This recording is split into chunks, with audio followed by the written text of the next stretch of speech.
righty. As I said earlier, we're going to talk about coping with frustration today.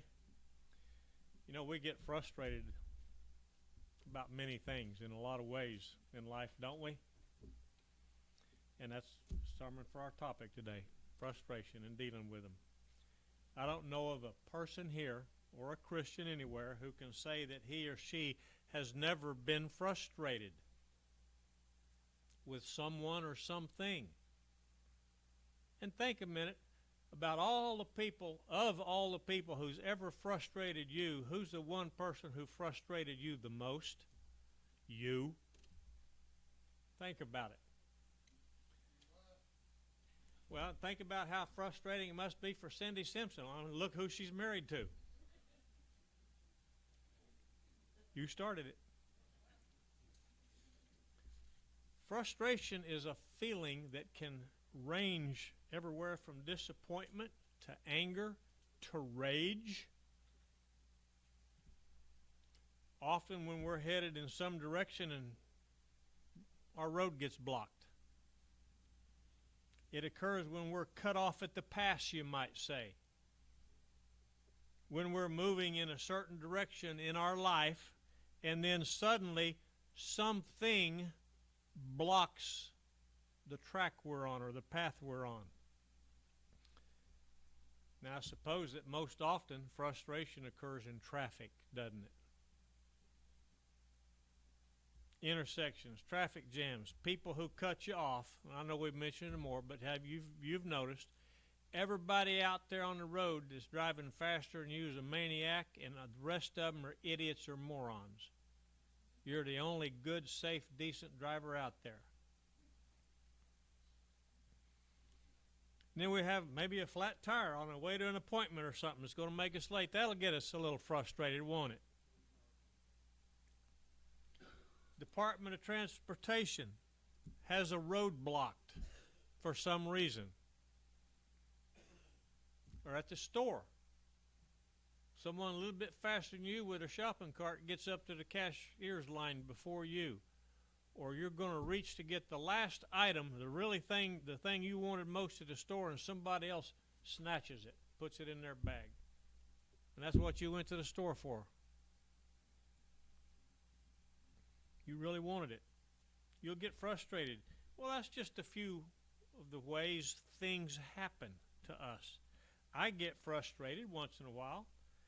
And don't we sort of go into what you might call an adult temper tantrum when we get frustrated, whether we admit it or not?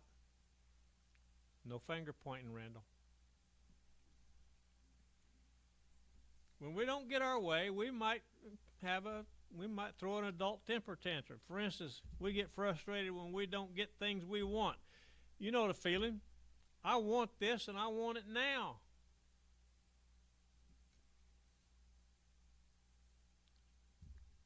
Well, should we assume that maybe Paul, the apostle, perhaps, should we just automatically assume he was never frustrated because he's one of the most prolific, famous apostles in the Bible?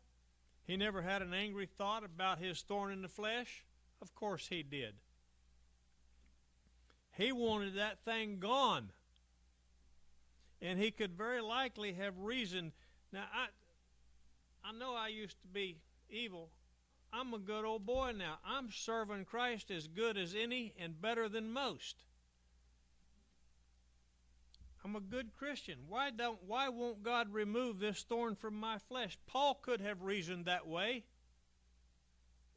Understandably. I think he probably did. But he had to learn to adjust and adapt to that frustrating condition, didn't he? The Jews got frustrated with Jesus. They didn't get what they wanted in Jesus. They wanted this mighty military Messiah to come along. They wanted a charismatic political type leader to come in swooping in and organize the Israelites into this army that would drive the Romans out. Jesus came saying, no, my kingdom is not of this world. And that frustrated the Jews. Jesus got frustrated once, didn't he? Kicked over a few tables.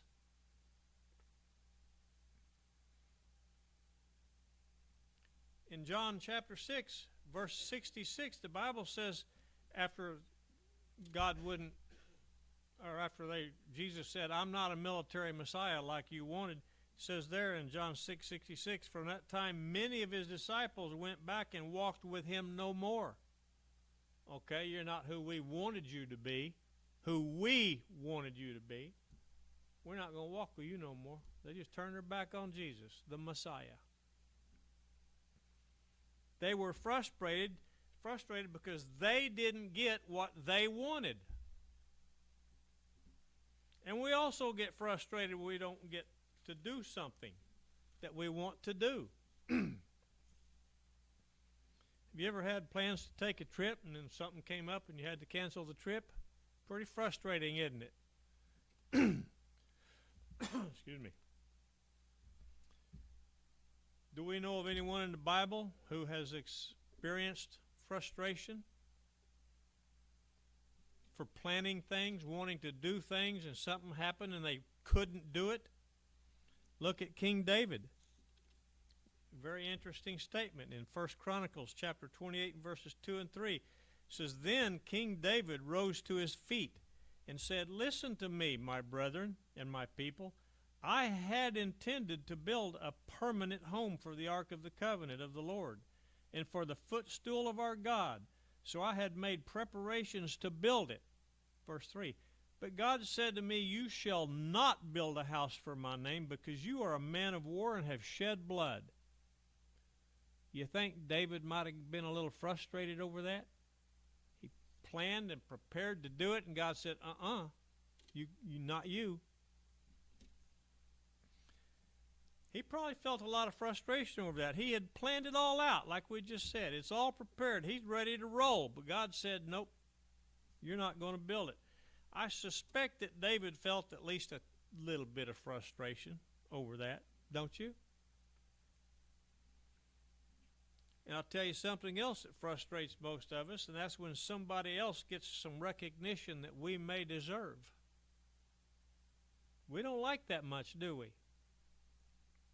It's hard to swallow. Someone else gets credit for something you did. That's tough to take sometimes, isn't it? Would you rather be introduced, for instance, as Janet, or hi, this is John and that's his wife? Hi, this is my friend Marvin and that's his wife. Not giving the ladies any due recognition or identification there, are we? You don't want to be introduced as someone's wife. This is my husband. This is her husband, son, sister. Think about Simon, Peter's brother. In John 1:40, Andrew had to put up with being introduced as someone's brother. You think maybe he felt a little bit of frustration or resentment about that? He could have.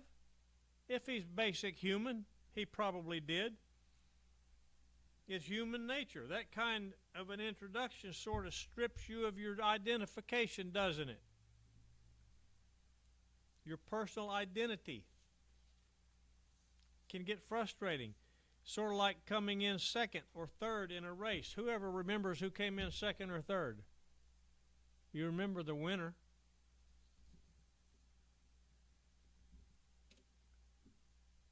We get frustrated by having to take second billing sometimes, like we were just talking about.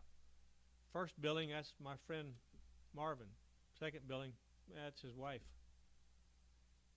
Could have at least mentioned her name, couldn't I? We don't like to take second billing, but every now and then we do take something like that with grace. And that makes me think of Barnabas. Think about him. Do we realize what a wonderful man he actually was? Think about it. Let's read something that happened to Barnabas. Acts chapter 9, verses 26 and 27. It says there, When he came to Jerusalem, he was trying to associate with the disciples, but they were all afraid of him, not believing that he was a disciple. But Barnabas took hold of him and brought him to the apostles and described to them how he had seen the Lord on the road, and he had talked to him, and how at Damascus he had spoken out boldly in the name of Jesus. Now, Barnabas didn't have to do that, did he?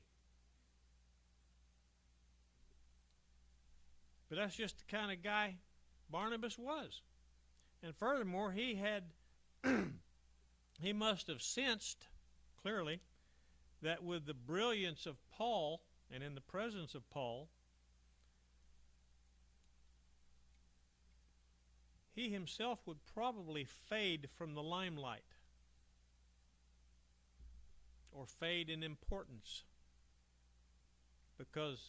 with the church at Jerusalem because of the presence of Paul being there. Paul's more proclaimed and better known. And Barnabas was a pretty important man in the church in Jerusalem, though. In fact, he was singled out and named in early chapters of the book of Acts when it says that they all had lands and houses and sold them and laid money at the feet of the apostles, and it says Barnabas did too. Everybody else is just referred to as all of them. No names, no nothing. Barnabas did too. He was singled out. Probably made him feel good, didn't it? So he was obviously a man of some repute among the church there, an important man, but he didn't hesitate a moment when a more important person came along to take him by the hand and introduce him to the apostles, knowing that his importance would probably be eclipsed by the importance of Paul. And it was. But he apparently did it with grace, didn't he? We don't see any symptoms or hints of Barnabas becoming frustrated. He accepted second billing gracefully. Now, I'll tell you one more of the ways that we get frustrated, possibly more than any other, and that's when other people don't do what we expect them to do. When they don't do what we want them to do, or they don't act like we want them to act, or they don't do this thing the way we want them to do it, or expect them to do it. We have our standards. I have my standards, and everybody else in the world needs to do what I do what I say, and do it the way I, so forth and so on. We even get frustrated at God sometimes. Think about that one, because he doesn't act the way we expect him to act. Don't we? Maybe not in our lives now, but in the past, I promise you, you've been frustrated with God. You may not have realized it that way at the time. Remember the drivers on the road? Everyone's a maniac or an idiot except me. When we get out there on the highway, we wonder why those other people do the things they do. Why can't they all drive like me? Why don't the Russians live like us? Why don't the Hungarians live like us? So forth and so on. Why can't everybody live like us or me?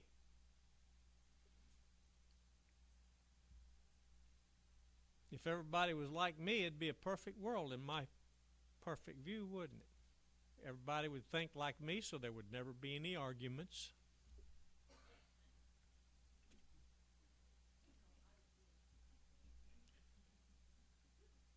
Why won't people do what I think they should do? The way I think they should do it, and for the same reason I do it. Think about Moses. Remember when he killed that Egyptian in Exodus chapter 2, verse 12? He really stuck his neck out for the people of Israel there, didn't he? On that occasion. Now, Moses most certainly thought that the people would appreciate what he had done for them. But the very next day, he walked up to two of them And in Exodus chapter 2, verse 13, well, in verse 12, it says, so he looked this way and that. He looked around to make sure wasn't going to get caught. When he saw there was no one around, he struck down the Egyptian and laid him and hid him. This Egyptian, an evil person, was harming an innocent person, wasn't he? Moses killed him. Verse 13 says, he went out the next day, and behold, two Hebrews were fighting with each other, and he said to the offender, why are you striking your companion? He's trying to intervene with a fight between two of his own people there, wasn't he? But look how they treated him. In verse 14, but he said, who made you a prince or a judge over us? Are you intending to kill me as you killed the Egyptian? Then Moses was afraid and said, surely the matter has become known. Well, that wasn't very appreciative, was it, of those people? Suppose Moses got a little frustrated over that? Wouldn't you? They didn't appreciate Moses and what he had done for them. In Jonah chapter 3, it says Jonah went and preached to Nineveh, a very wicked Gentile city. He went and preached to them that in 40 days God's going to come.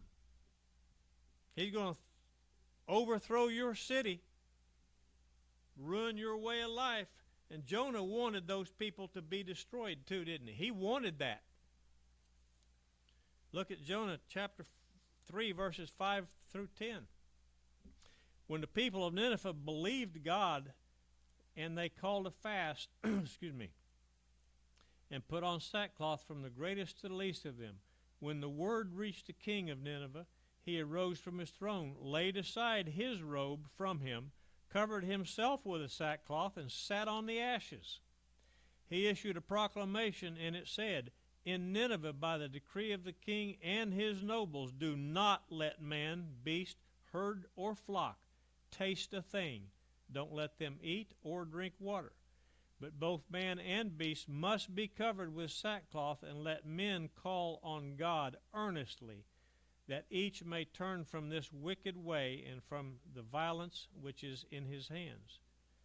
Who knows? God may turn and relent and withdraw his burning anger, so that we will not perish. When God saw their deeds, that they turned from their wicked way, then God relented concerning a calamity which he had declared he would bring upon them, and he did not do it. So they repented, and God relented. Pretty cool, isn't it?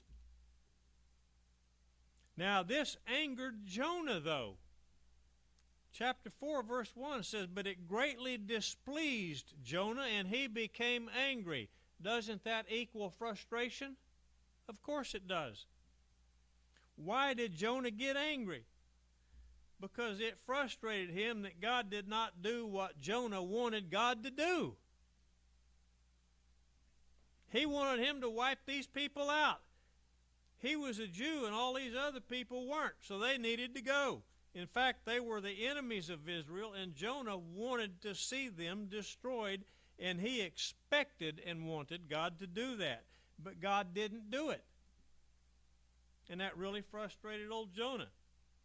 And if you read the rest of Jonah, which we're not, chapter 4, you won't see a very complimentary picture of a prophet of God, will you? You'll see a man throwing a childish tantrum, sulking, and throwing a fit. He even accused God of being merciful and gracious. He didn't like that.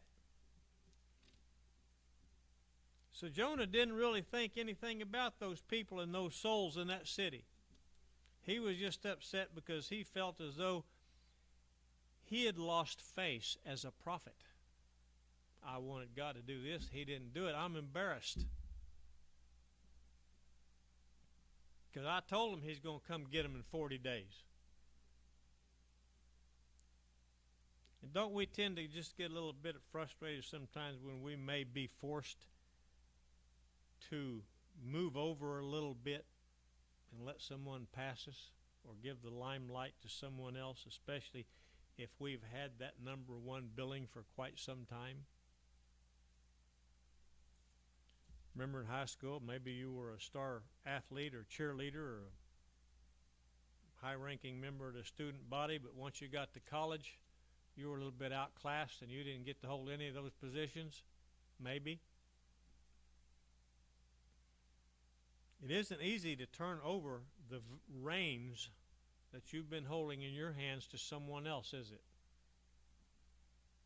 It's hard to give up power or responsibilities or recognition that you've been accustomed to having.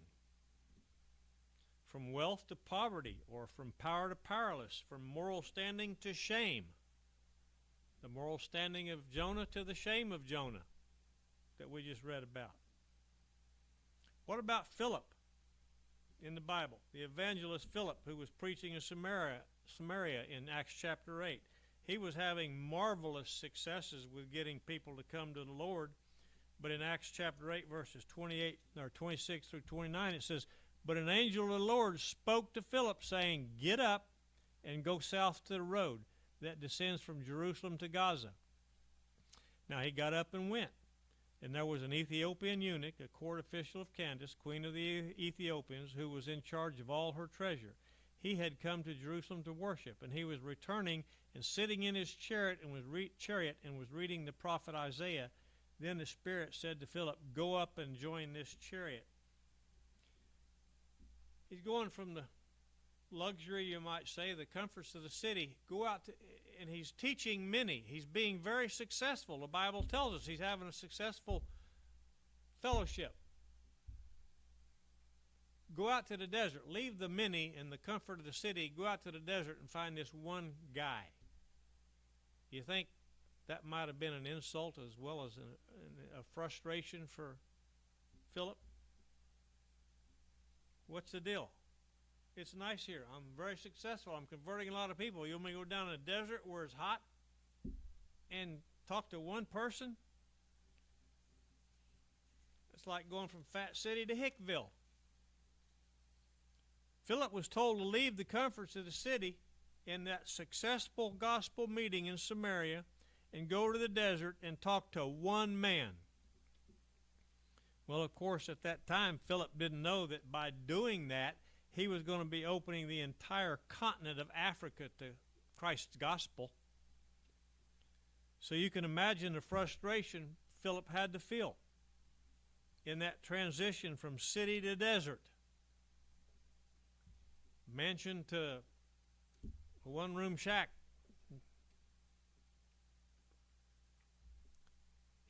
Philip was actually building a marvelously successful congregation in the city, but was called away to speak to one person way out in the desert. That had to frustrate him. And of course, we get frustrated when we try to buck the system, don't we?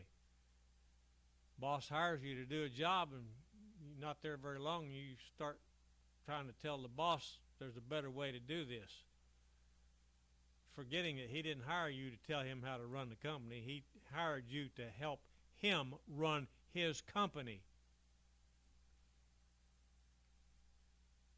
Proverbs 13:15 tells us the way of the transgressor is hard, doesn't it? Don't transgress God's system. Christ told Saul to be on the road to Damascus in Acts chapter 9, verse 5. Sort of hard to kick against the goads, ain't it, Saul? You think it might have been a little bit of smile on his face when he said that? And I told you so. We love saying I told you so. We hate hearing I told you so, though, don't we? That's human nature. Sort of hard to kick against them goads, ain't it, Saul?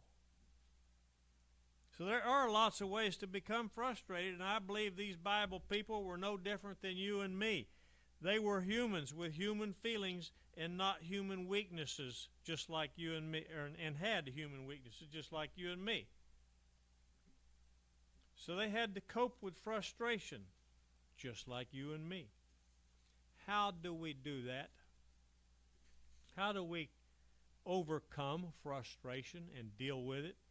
Now, we know that we can't overcome the situations in life that can create frustration. So we're going to have to deal with them, aren't we? What's my favorite saying? Barb knows. Deal with it, Cupcake.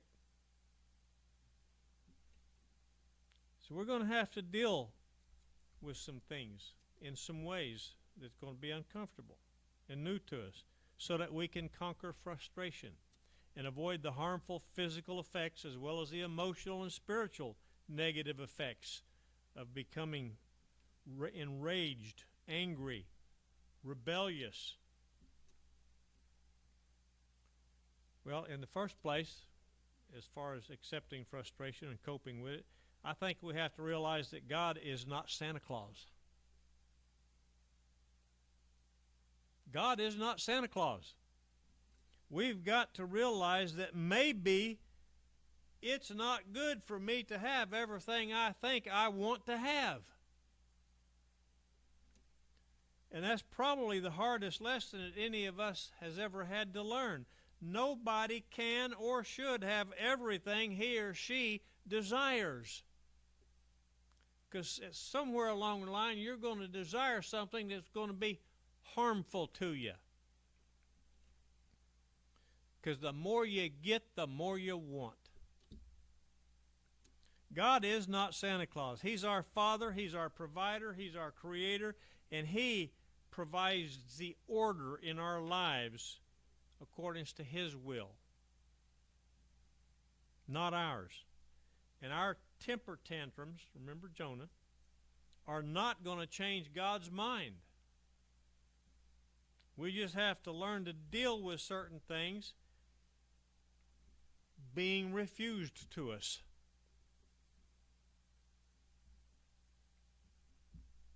Secondly, we have to be able to accept some limitations in our lives. We don't, especially us guys, we're indestructible, aren't we? There's no limitations on me. I can do that. We have to learn to live with the particular situation that providence has placed on us at any given time. Paul had to learn to cope with his thorn in the flesh. The Lord said, "My grace is sufficient for you." That didn't mean that Paul didn't still have to struggle ahead of him, did it? My grace is sufficient for you.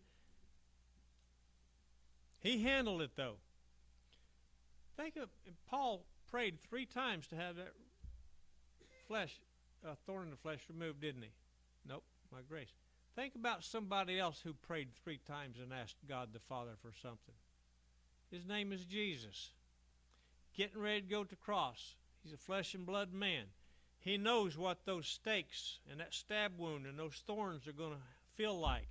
He prayed 3 times, didn't he? Asking the Father, if there's some other way for me to save these people from themselves other than the cross, let's do that. But if not, I'm ready to get it done.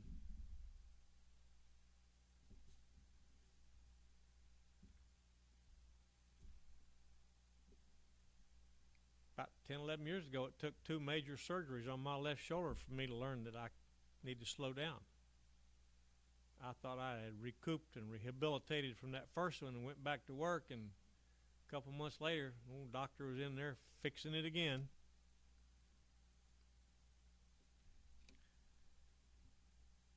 King David could have let frustration and disappointment get the best of him. When God told him he couldn't build that house we talked about earlier for the ark in 1 Corinthians 28 and verse 3. But he didn't get frustrated, did he? He's a good example about coping with frustration.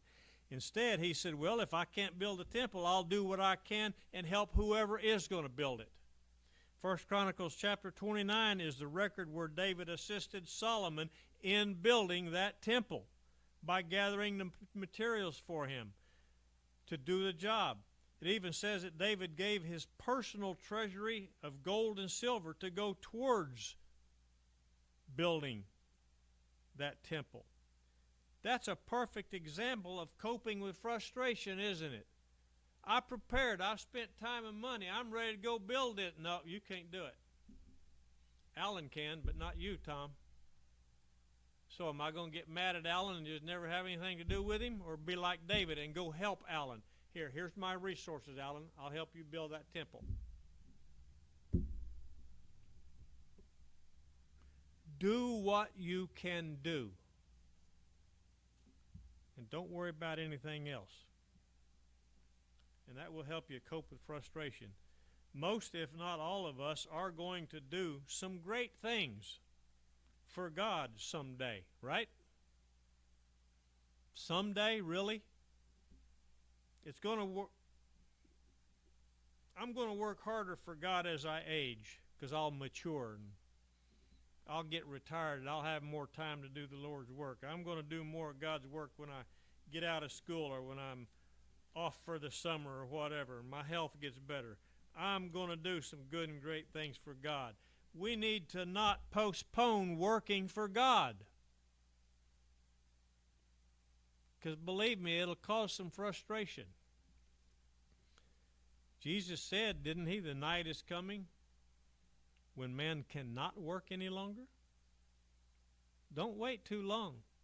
And you never know how long's too long. We don't know when that night's coming. Jesus don't even know when God's going to send him back. God is not interested in what I'm going to do someday for him. He's interested in what I'm doing or refusing and failing to do right now, today. He's interested in what I'm doing now with what I have. Some things just can't be changed. Therefore, we've got to adjust and adapt to them, don't we? Now, we should change what we can change, but we can't dwell on the frustration of those things that cannot be changed. If changes need to be made in me, I need to start changing me right now before I worry about trying to change you, don't I? But in all that we can change and all that we accept, we've got to always rely on God. That's what Paul did. He relied on God and learned to become content with his thorn in the flesh. He prayed 3 times. God said, no, my grace is sufficient. That's a pretty remarkable man, old Paul and King David, in regards to frustration, and Jesus. He had truly learned how to deal with frustration, because in Philipians 4, verses 11 through 13, it says there, not that I speak from want, for I have learned to be content in whatever circumstances I am. I know how to get along with humble means. I also know how to live in prosperity. In any and every circumstance, I have learned the secret of being filled and going hungry, both of having abundance and suffering need. I can do all things through him who strengthens me.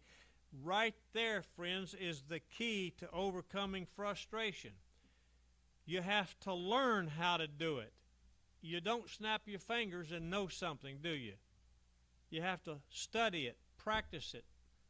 OJT kind of thing. You got to learn. So it's not automatic. It's a learned art. Coping with frustration is a learned art.